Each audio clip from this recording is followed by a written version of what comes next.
जहान के हुक्म के मुताबिक दिल्ली की तरफ रवाना हुआ। जब वो जामे मस्जिद पहुंचा तो सूरज एन सर पर था। अंदर जाकर इसने देखा कि बादशाह और सारी भीड़ हाथ आसमान की तरफ अलिफाटेई खड़े दुआ मांग रहे हैं।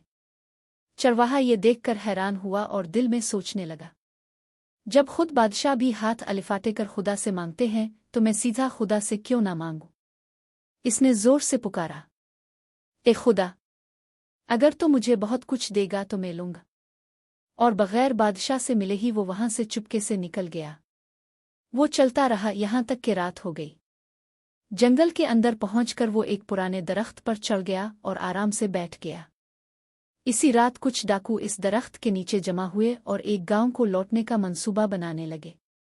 दरख्त पर बैठे चरवाहे ने ऊपर से कहा, चोरी करना बुरी आदत है, गांव वाले गरीब हैं, अगर तुम्हें पैसे चाहिए तो इस दरख्त के नीचे खुदाई करो, मैंने बुजुर्गों से सुना है कि यहाँ एक खजाना दफन है।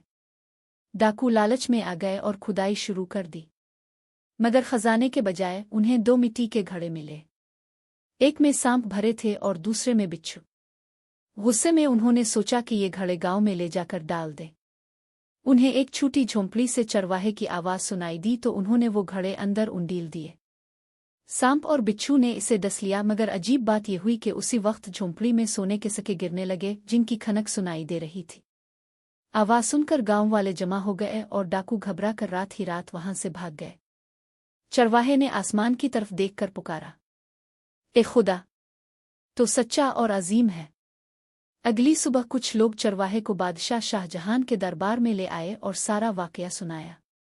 चरवाहे ने कोई शाही इनाम लेने से इनकार कर दिया और कहा, जब मैंने आपको ए बादशाह अल्लाह से हाथ अलिफाटे कर मांगते देखा तो मैंने सोचा, मैं भी सीधा उसी से क्यों ना मांगूं।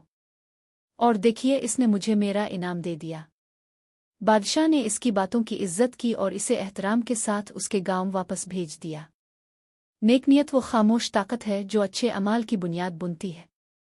ये हमदर्दी, सच्चाई और दूसरों की भलाई की ख्वाहिश से जन्म लेती है। चाहे नतीजा कुछ भी हो, खालिस इरादा, एतमाद, शफकत और मुस्बत तब्दीली की राह हमवार करता है। यही नियत दिलों को जोड़ती है।